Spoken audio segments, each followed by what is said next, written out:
তো good morning friends, আজকে ব্রেকফাস্টে বানাচ্ছি টোস্ট, কিন্তু এটা সাধারণ টোস্ট নয়। এটা কীভাবে বানাচ্ছি তোমাদের সাথে আমি রেসিপিটা শেয়ার করে দিচ্ছি। প্রথমে পাউরুটির দুই সাইডেই একটু বাটার লাগিয়ে নিয়েছি, আর এখন একটু ভালো করে সেঁকে নিচ্ছি যাতে পাউরুটির কাঁচা ভাবটা একদম চলে যায়। তা আজকে তো আবার নীল ষষ্ঠী, কার বাড়িতে পুজো টুজো হচ্ছে জানিও তোমরা। আমার বাড়িতেও হচ্ছে, মা করছে নীল ষষ্ঠী। তো ভালো করে সেঁকে নেওয়া যাক, তারপরে দেখাচ্ছি নেক্সট আমি এর মধ্যে আর কি কি দেব। তো আমার টোস্ট একদম রেডি হয়ে গেছে, খুব বেশি আমি সেঁকিনি, একটু লাল লাল করে সেঁকে নিয়েছি ব্যাস। আর পাউরুটিটা এত নরম, চারপাশে দেখো ভেঙে ভেঙে বেরিয়ে এসেছে। যাই হোক, এবারে এর মধ্যে অ্যাপ্লাই করব পিনাট বাটার।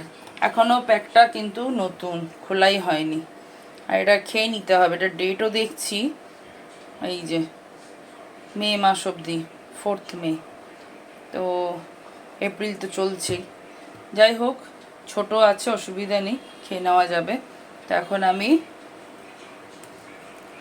এই পিনাট বাটারটা নিলাম, আর এখানে ভালো করে লাগিয়ে নিচ্ছি। তো এই হয়ে গেল আজকের আমার breakfast, peanut butter toast. Peanut butter toast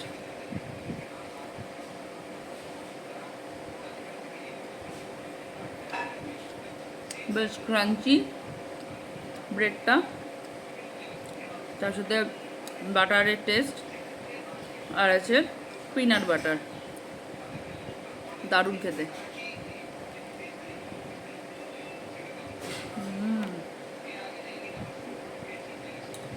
তোমরা আজকে ব্রেকফাস্টে কি খেলে কমেন্ট করো। A few moments later. বাড়িতে পুজো হয়ে গেল, আর এখন আমি এই যে ফল খাচ্ছি। আপেলটা কেটেছি, তো বেশ ছোটোর মধ্যেই আপেলটা খেতে খুব মিষ্টি, কারণ আমি কালকেও একটা আপেল খেয়েছিলাম, খুব মিষ্টি ছিল। আমার তো আপেল খেতে বেশ ভালো লাগে, আমি ডেইলি একটা করে আপেল খাই। আর যখনই কোনো ফল কিনতে যাই সবার আগে আপেলটাই খুঁজে বেড়াই, কারণ আমার আপেল খুব প্রিয়। তোমাদের কার কার ভালো লাগে আমার মতন আপেল কমেন্ট করো, বা অন্য কোনো ফল যদি ভালো লাগে সেটাও তোমরা জানাতে পারো।